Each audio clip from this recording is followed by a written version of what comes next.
I think you come to the Belgium to win it. Wabash always fight.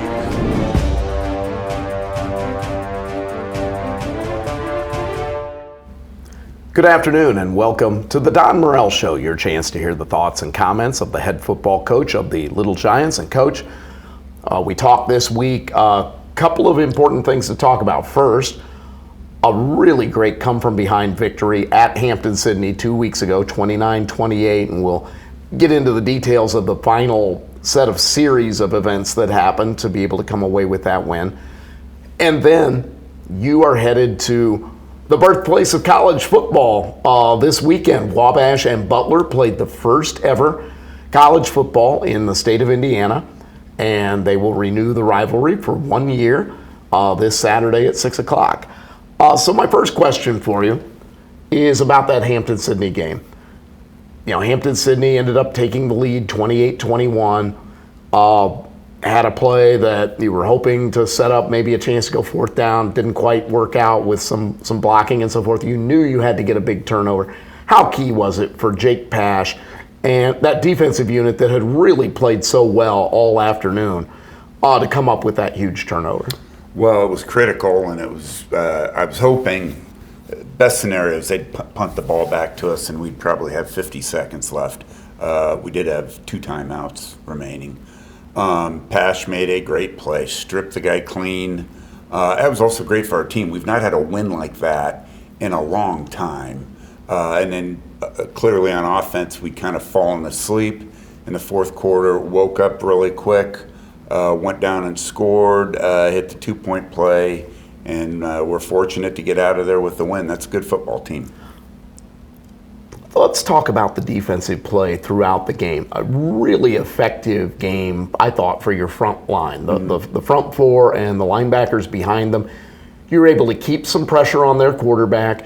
You were, and he was a tough quarterback to have to face because he was accurate until you started getting more pressure on him and force some throws. But you were able to try and keep him corralled in the pocket as much as possible. He's just elusive enough that there were times he got off on some big runs. Really elusive quarterback. Again, we'll see one here Saturday night again too. But again, I think we look like a team who had not played a real scrimmage. We missed our scrimmage this summer because of the heat. We made a lot of the first game mistakes. Hopefully those have gone away, and we'll be ready to take some momentum from the Hampden-Sydney game into the Butler contest. One of the things you were able to keep under control were the penalties. You had 2 penalties that occurred at unfortunate times. You had the 15-yarder along the Hampden-Sydney sideline. Then you had the false start on that next to the last offensive drive that set up the 3rd and 12 play before the Jake Pash fumble. But you were really able to keep those mistakes down. And then before we talk about the final series of plays, the offensive line play was just tremendous all day. They really protected Liam throughout the game.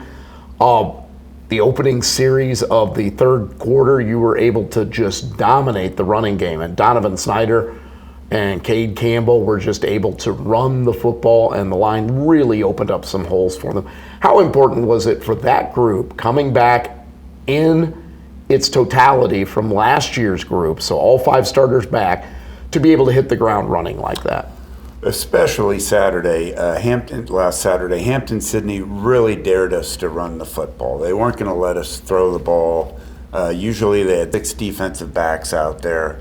And that offensive line group led by Joe Mullen, Cannon Kelly, Cameron Ford, Quinn Scholar, Mark Castor did a great job. Penn Stoller at tight end. We got quality work out of Connor Garrity too. Really came through. We needed to have a run game or we would have been in a tough situation. And it's nice to know we can run the ball. I think I know the answer to this question. So you get the turnover by Jake, and he recovers the fumble that he forced, sets the Wabash offense up. 4 plays later, Liam finds Derek Allen Jr. in the end zone for 6 points, puts you within a point of Hampden-Sydney. I don't think there was ever any doubt in your mind you were going to go for 2 in that situation, right? No, we also had a dinner reservation we had to make. I'm being serious. The restaurant closed at 8, and we had 4 hours of busing ahead of us. So that factored into it too. But we'd practiced the play a ton, and we don't think it's a gimmick play or trick play. If you have something special, you've repped it literally, 100 times. Our kids felt pretty confident running the play. We talked about the bus trip you and I did after we got back. How did that affect the football team? I mean, it's a long 2-day trip out there, 2 days coming back home. How did that affect the team? I think it's the totalitarian, just on the bus, off the bus, on the bus, off the bus, that makes it so difficult, and it really catches up to you Sunday night when it's all over. We would have had a hard time playing a game the following week. The bye came at the right time. But the travel in that thing is worth some points. There's no doubt about it. You mentioned the bye week, and now you get ready to face Division I, FCS, Butler. You're going to have a matchup of offensive players of the year for their respective conferences. Liam Thompson, the 2-time Offensive Player of the Year for the North Coast Athletic Conference. Butler's quarterback was the Offensive Player of the Year for the Pioneer Football League last season. And he's very much like Liam. He's a good passer, also a very good runner, and is slowly moving up on their all-time total offense list. In addition to all the offensive numbers he's put together, he's going to become the all-time leader in total offense for Butler. What do you look to see from the Bulldogs this weekend? They are a very talented and improved team. I thought they were good last year. They've improved from last year. I've got a couple kids in that are playing for them immediately. Tall at the tight end spots, big offensive line, and biggest offensive line we're going to see all year. They're really good at running back. Obviously, they're good at quarterback. The wide receivers are talented. Solid on defense. They've gotten better, I think, already from a year ago when they were good on defense. They played an outstanding game. Montana is ranked as the 6th or 5th ranked FCS team in the country. It was 21-20 in the third quarter. So we're going to have our hands full. Still, for Wabash football, I think it's a great opportunity to play in Indianapolis for the first time in 40 years. Our guys are looking forward to it, and we are going to make the most out of this experience. You lead me perfectly into my next question. So how did this game come about? I mean, this is not, and certainly some of it is because of Allegheny's departure from the North Coast Athletic Conference, looking for games to fill, but this is not your normal spot that you look at for an FCS team. How did this happen? So we did have a date to fill, and the question is, what non-conference team is going to help us get better? Certainly we could have scheduled some teams, and I think we would have beat them 45-0. I don't think you get any better from that. Butler, like Wabash, is an outstanding academic institution. There's a bit of a marriage there. And then this tradition that goes back 40 years ago, and I can't tell you how many guys I've heard from in the last 2 weeks that played in the 70s, and they talk about playing at the Butler Bowl, and Butler beat that really good 77 team. That 76 team, yeah. 76 team. And it will be a challenge for Wabash, no doubt about it. Still, I think it is a great opportunity for local Wabash alums to see Wabash in their backyard. It's Wabash football in Indianapolis on a Saturday night. That's pretty hard to beat. Have you talked to the team at all about the history of Wabash and Butler, the fact they played the first game, a collegiate football game in Indiana? There used to be a really big rivalry. It was the Iron Key game. Mm-hmm. They did a Father's Day celebration when Butler would come to Wabash. Have you talked with the team about any of those things? We have, and the first game back in 18 whatever, I think it was 83 or something. That's amazing. That these two schools are 50 miles apart is incredible, and that this thing, not having played since the 70s, we're bringing something back, and I think it'd be fun to do it again in 4 or 5 years if we can arrange that. And I think it will be that this game, regardless of the outcome, will make Wabash football better. Leads me into my final question for you. What does Wabash have to do to stay with an FCS team and give itself a chance to pull out a victory? Sure, we can't make critical mistakes that in special teams or on defense that lead to 3-4 play drives. Taylor had that last week. That happened to them.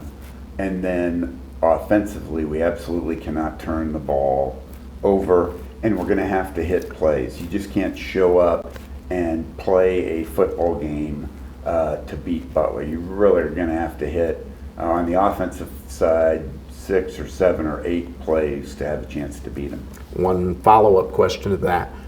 You'll be playing under the Division I timing rules, which have changed this year. You're going to have more of a running clock. It's more of the NFL clock. How will that affect your team? You know, we try to go pretty fast anyway, so I don't think we're going to feel it there. They do have some longer TV timeouts, which we experienced in the Monon Bell game, so that'll be great preparation for the Monon Bell game too. And I think it's a great game to play, and our people are really going to be excited. That game is a 6 o'clock start at the Bud, and I'm going to forget the other name attached to it. It used to be the Butler Bowl. It is now the Selig Bowl at Butler University. There is a massive Wabash Club of Indianapolis tailgate. That event is sold out, to my understanding, but we are looking to have a lot of great Wabash fans there. Jim Amadon and I will be partnering with WIMC Radio, Thunder 103.9. We will be on the air Saturday night. Jim will handle the play-by-play duties. I'll be along as a color commentator. We'll have that game for you locally on 103.9 FM here in Crawfordsville, but we'll also have links on the website that people can tune in and listen to Jim and myself call the game. Butler will also have the broadcast online through Flow Sports. That is a subscription-based service, so there is a fee involved with getting the Wabash game on video stream on Saturday evening. But again, a 6 o'clock kickoff. If we don't see you at the Selig Bowl, we hope you'll enjoy the show online and watch the Little Giants and hopefully cheer them on to a victory. Coach, thank you so much for your time. We'll talk to you next week. Thank you. You've been watching The Don Morel Show, your chance to hear the thoughts and comments of the head football coach of the Little Giant program, and we will talk to you next week. I think you come to the Belgium to win it. Wabash always fight.